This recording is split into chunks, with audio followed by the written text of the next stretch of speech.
This is me, and over the course of 100 days, I played Blox routes. Throughout this video, I go through hard bosses, travel the seas, and meet an unexpected friend on the way. By the way, I'm giving away a free permanent Buddha, so make sure you watch till the end of the video to find out how you can get it. On day 1, I rushed through the starter bandits, killing them group by group with my combat ability. After that, I bought myself a katana, cause why not, and tested that out against the bandits. After killing multiple bandits, I had reached a high enough level to proceed to the next island, driving whatever this hideous boat is. On day 2, I landed on Monkey Island, also known as Jungle Island, and valiantly fought the monkeys. I gained enough money to talk to the fruit guy and ended up getting the ice fruit. This fruit is sick, yo. I then decided to go straight for the Gorilla King cause monkey, and easily kill him. Later on, I found out that I could freeze the water whenever I walked on it, so I used that to my advantage and ice walked all the way to the next island. But before I could do that, some massive guy massacred me. On day 3, I killed these low level pirates one by one. I then tried getting this venom fruit from this one guy, but unfortunately he couldn't drop it. I then moved on to the brutes, which they got smacked easily, and then decided to fight Buggy. I couldn't find him, so I decided to wait till he spawned in, and then I killed him easily. After successfully defeating him, I decided to do it until I was a high enough level to skip the desert land. And then I ice walked my way for 3,000 hours through this long sea.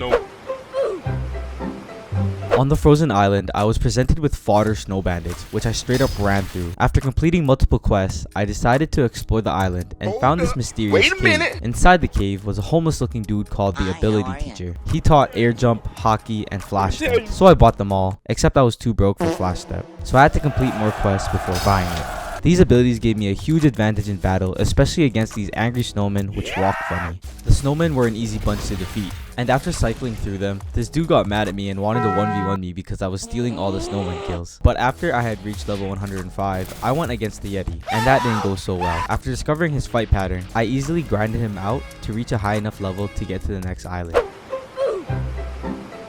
On day 10, we arrived at the Marine Fortress where we met Chief Petty Officers to destroy. After doing them for a while, I magically discovered that there were codes that allowed you to get double EXP, which would have helped from the beginning. I guess I didn't do enough research. Double EXP helped me move further and we met the Vice Admiral of the Marine Fortress.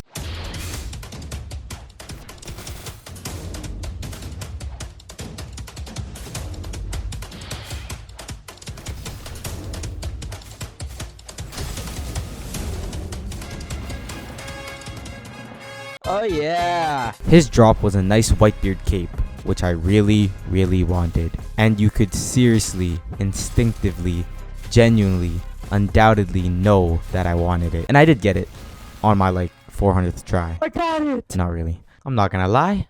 I look sick. Well, let's go. But before we had left to go to the next island, Whitebeard spawned out of nowhere. And I thought that I was a great matchup for him. What the heck? I thought wrong. I took a quick stop at Jungle Island and decided to talk to the fruit guy and ended up getting the barrier fruit. So I asked my friend if it was better than ice and he said no. Is this good? So I stored it. I then arrived at prison where I was welcomed by criminals, a warden, a grand warden, and the man, the only, Doflamingo. I figured that since there were 3 bosses here that spawned so frequently, I decided to farm the living hell out of them until I had reached a high enough level for the Magma Admiral. Cause who wants to spend their time killing 8 fodder NPCs when they could just kill bosses? It's more fun. After killing Doflamingo multiple times, I ended up getting his pink coat twice, which is pretty impressive for a 5% drop chance. But I think, you know, I feel like the other code is better because you get more energy. You know, health is not really an issue. Energy is. We need a lot of energy so we can dash around. So we'll go back to the Whitebeard coat. After 15 days of consecutive killings, I ended up getting the Warden sword as well. Yeah, big sword, big range. The ring seems odd.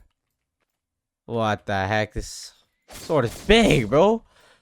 Oh, wielding it, yo. Secondly, I met a friend on the way. Eric. Me and my boy Eli, we are on and we ventured off to Magma Island. But the Magma Admiral wasn't there. We're leaving Magma Island because the boss is not there yet. Fudge the boss. How you doing, Eli?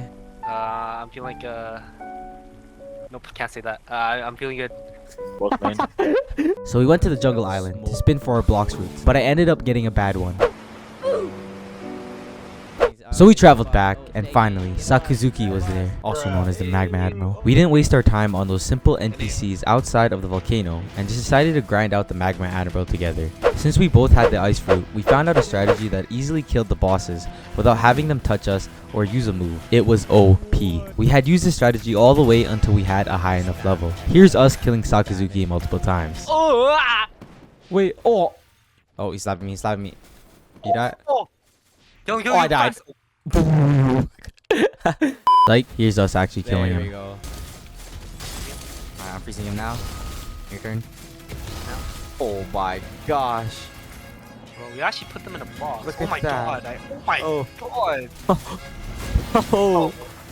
He doesn't even move. Yeah, that's the thing. That's so nice about ice. I don't think like the thing is like light and all that you can grind it, but like and Buddha by yourself, but like ice like they do no damage to you whatsoever. Oh, you don't even need it. It freezes him for a long ass time. Oh, Run. With the 2x EXP multiplier and the amount of EXP this guy gives, I was leveling up to 6 times per quest, which guaranteed our trip to the next island.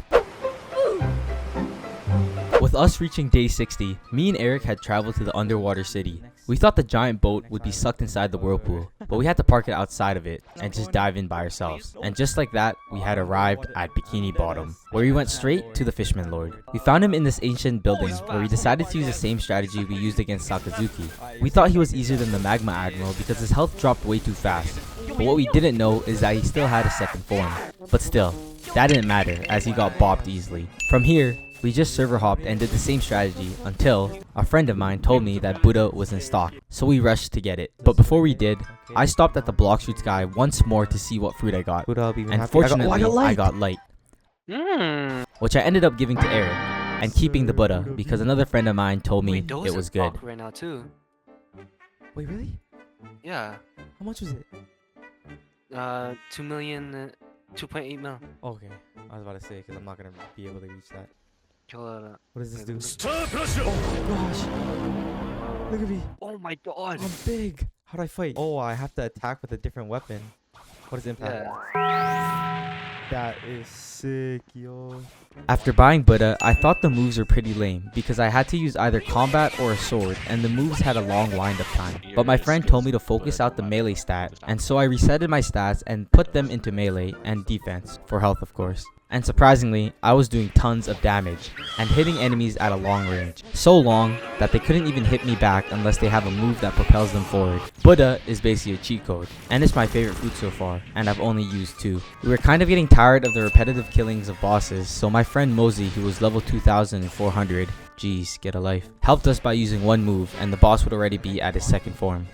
He was a bit of a show-off with his observation hockey, but in the end, he helped us. We server hopped until we had reached level 575, which brought us to NL. To Skypia, where the lands are free.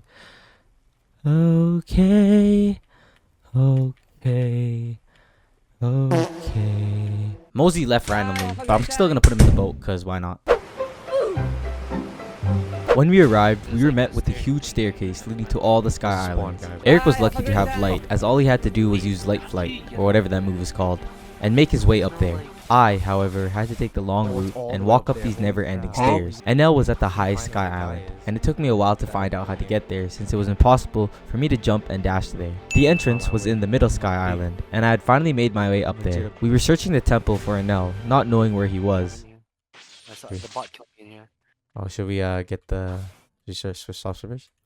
But eventually, we just server hopped and found him right in the open. Lol. We were quite intimidated as we had new fruits and this was a new boss. But as we fought him, we realized that he was as easy as the last boss. Oh, we're easy. Now we're easily defeating this guy, bro. Never mind, I was playing. Oh, yo.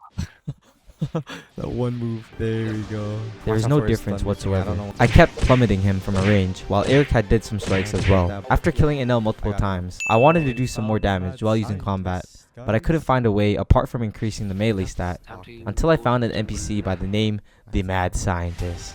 That's a sick name. Who was coincidentally at the Skylands. He taught the fighting style Electric, which looks pretty cool. I used it against NL, and for some reason it wasn't doing any damage. At first, I thought that NL was immune to electric/lightning damage, but I then realized I didn't have hockey on, so I turned it on, and My damage was doubled, and I had way better moves. I was complete. I was essentially the One Piece god. I tried leaving the island after reaching level 675, but I guess this ship is too fat to fit.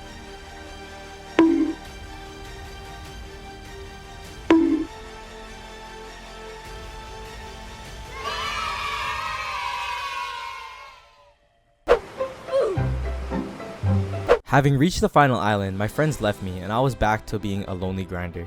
They got pretty tired after constantly server hopping, and I don't blame them. But I had arrived at the Fountain City where I was going against the final boss, Frankie. I want to cut it quick with you.